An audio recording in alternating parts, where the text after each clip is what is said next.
What's up, y'all? ifeigle with FLOWTOX. FLOWTOX. I should work on this automatic zoom. I think there's a way to do it with your fingers, but you know what? I can just bring it up real close to me like this real quick, and it's just easy. Anyways, I guess I'm flown. January 5th, 2021. Snow is on the ground.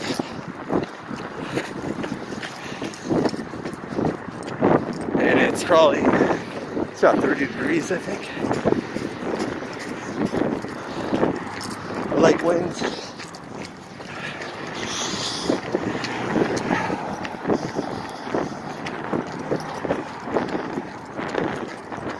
Anyways, it's sort of nice to think about the difference between running in the winter and running in the summer here in Chicago.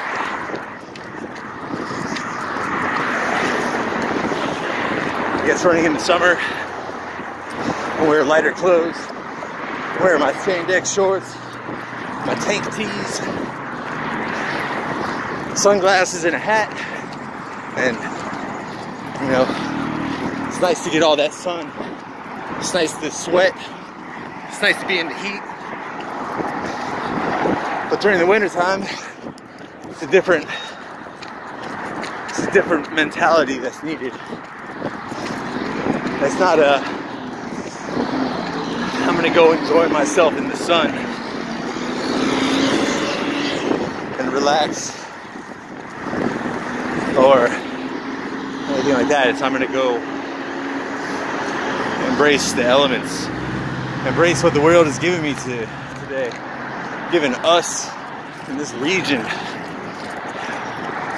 And what it gives is all sort of, I feel like it's sort of relative. 1994. But I'm sure there are plenty of people out here today in the greater Chicago area that are just fed up with this weather already. I think it sucks holing up in their apartments.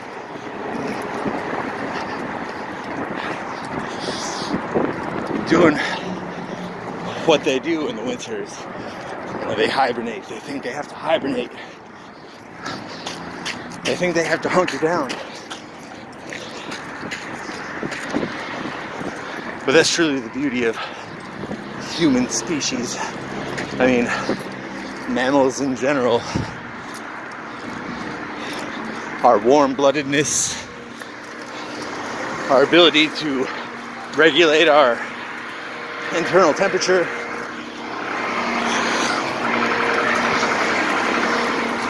and to live in completely arid deserts to water-bound or subarctic regions. We adapt. And it's not like it's a evolutionary adaptation. It's a inner adaptation of the individual, of the personality.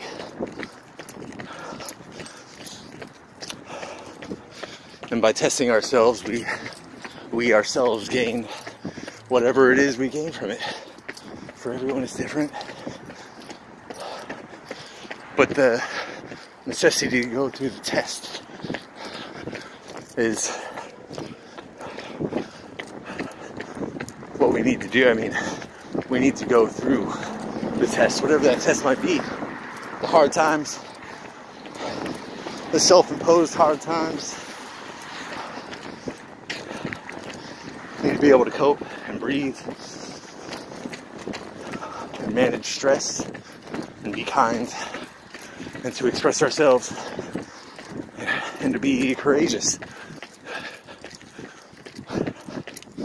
can be scary to be ourselves. And so when we do try to be ourselves, when we try to be us, we have to be courageous and face fear. But if we don't face that fear properly, we have the, there's a high probability that in the pursuit of trying to be ourselves and courageous enough to express ourselves to others, our insecurities and fears might make us lash out in anger and not be kind. And that's the tricky part. It's sort of easy to be courageous and to be you, because we conflate courage with being fierce and masculine, warrior, heroic energy.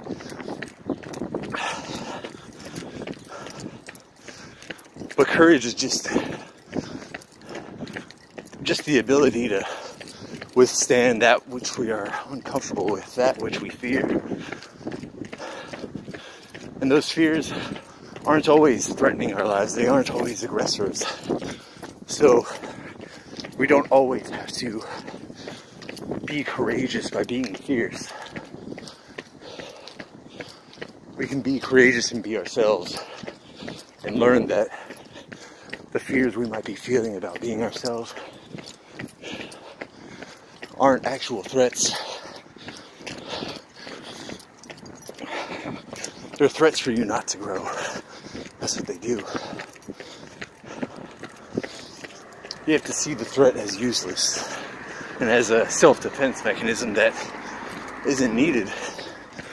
And instead of being defensive or fierce, you be kind and you accept it and you let it stay and you sit with it.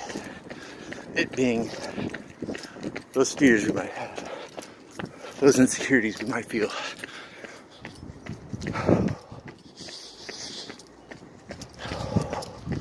And I tell a lot of people I know about what my goal is as a father of a 2-year-old girl.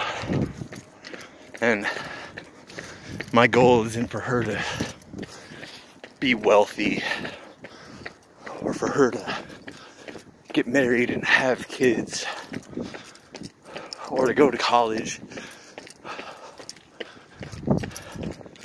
My biggest goal in raising my daughter is raising someone who feels comfortable being themselves.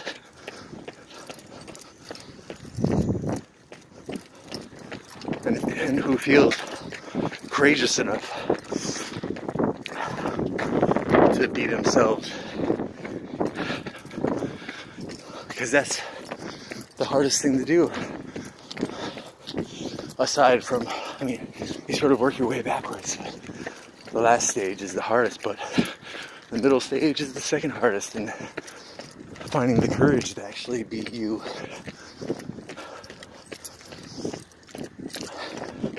And that's something I think every parent has to support, is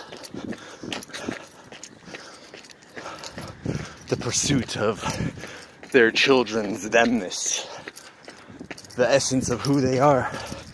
Because although we are of kin and expect certain things from them and have certain beliefs about them, we still have to let those go in order for them to have the space to tell you who they are, to let you know how they think of themselves. And I think that's probably, some of the most important advice I could give to young people, is that you have to think about expectations and what is expected of you and what is justly expected of you and what isn't. Many relationships are toxic. Many people don't respect other people's personal boundaries, emotionally or physically. Many parents feel the right to dictate their children's lives, especially teenagers. But this is a stunting. It isn't a development. It isn't helping them develop. It's a pre-established definition that they're going to have to later destroy in order to be the person that they see themselves to be. So as a young person, you have to, I know we're all taught to be empiricists and to be logical and to use the scientific method and to calculate the probabilities of what the best chances of you succeeding in life will be. Yeah, those paths are very well defined already. Yeah, be in a honors or interbaccalaureate or a well-to-do high school in the suburbs, have a 4.0, be class president, prom queen, participate in the drama club, play sports at the varsity level, move on to some well-established MBA program, fast-tracking you from an 18-year-old to 22-year-old and expecting you to be on top of your shit when you haven't thought about your shit once in your life. You've thought about everyone else's shit and how you gotta pick up everyone else's shit that they lay down for you. Just because if they lay it down for you, leave it. Let it be.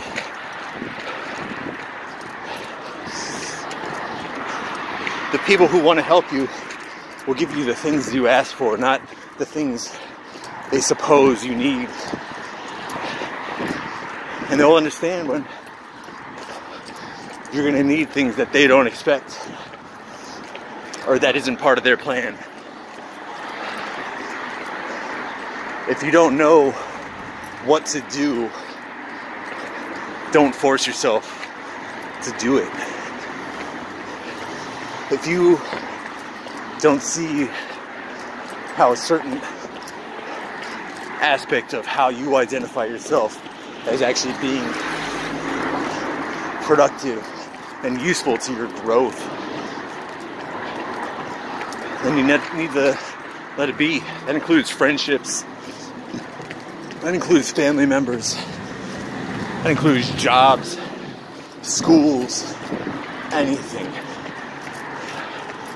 And it might seem callous, but you can still be compassionate in your pursuit of yourself. You can help people manage their expectations of you by communicating with them well, by saying, hey, and just telling them how you feel. Your feelings can't be denied. Because eventually, it's going to come back as a sickness. That toxicity will sit there with you. The repression, the stagnation, the gatekeeping, the growth will stop you. And it will hurt you.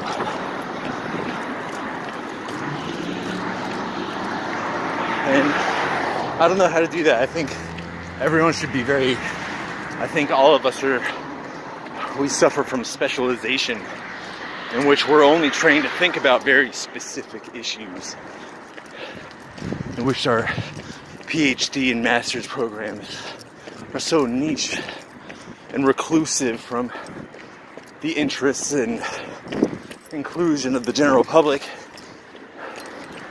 that there is no dialogue. There is no dialogue, interdepartmental dialogue, intra-departmental dialogue. You know, just an MFA English program. You know, how many of the screenwriters or screenwriting teachers are talking to the poet teachers? I don't know. that's like the least of my worries as far as specialization. We need to worry about the myopic views of history and science and humanity that specialization restricts on our perspectives. And we need to push those perspectives out. So, as a young person, you truly need to explore, as everyone needs to explore. We're all told what the world is like. We're all told how it should be. But as each of us as individuals have the ability to find out what the world truly means to them and declare and work towards the ideals they see the world as. But many two people are wrapped in very tight blankets. Their beds are made for them before they're born, and they tuck the sheet in so tightly you can't turn into the position that you like to sleep in which you dream best. You need to be comfortable to move and feel yourself and feel your dreams and pursue them in small, meticulous steps that will take time. It took me years to find out sort of what I want to do, and even now I question what I do daily. But I'm an editor. A few people who've gotten there, who got their English degrees at 27 and from a B-rated state school,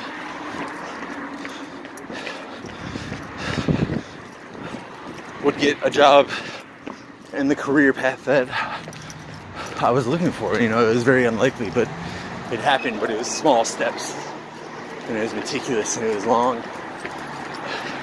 But you can't really care at a point. You just have to work because you know it's work that benefits you. You know it's work that helps you grow. And I've grown tremendously since, I went to college right when I was 18, moved out of the house, started studying, but I hated it, distracted, didn't know what I wanted to do, sort of did, but it took me dropping out, going to a trade school, moving across the country to Chicago from Phoenix, living here for a decade, to find myself in a relatively comfortable, creative yet professional position in which, I don't know, but you have to, I think children are too prescripted to a certain way of life, to a certain way of living that really hinders them. So you guys just need to be you and realize the expectations and the roles that are being set for you by your mentors, by your parents, by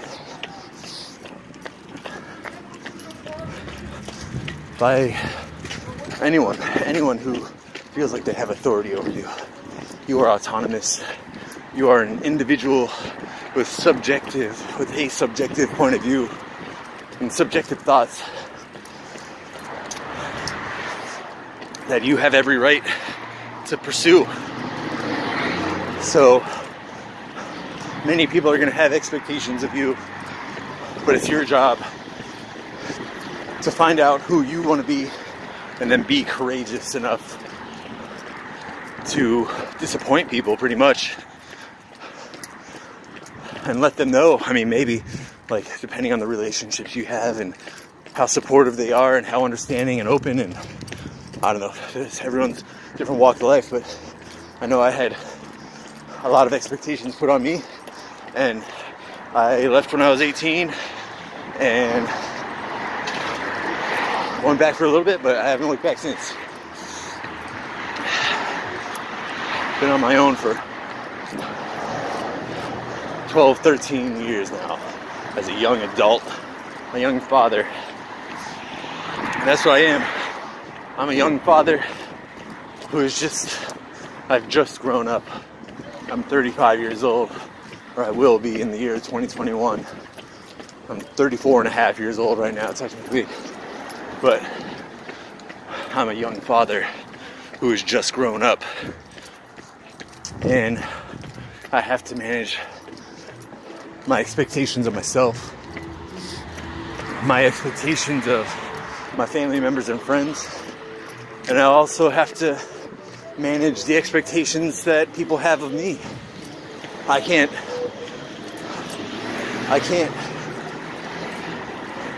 ensure that I will meet all the expectations of my loved ones, and I'm sure I'll disappoint them, but I will try to be as frank and as kind, as courageous as I can be to tell them.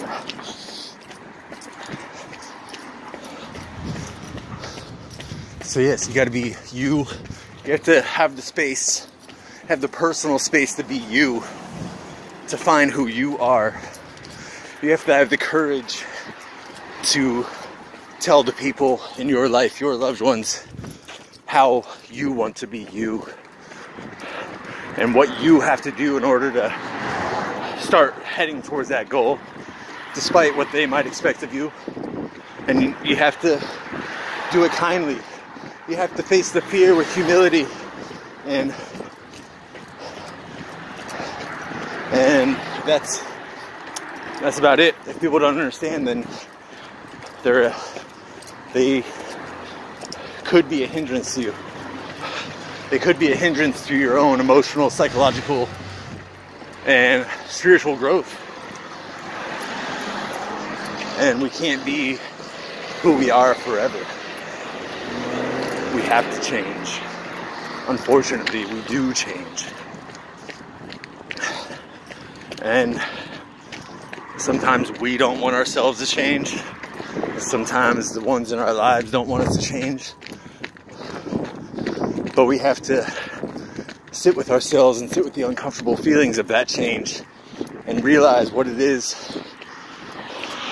Because that's who you're moving towards. That's who you should be moving towards.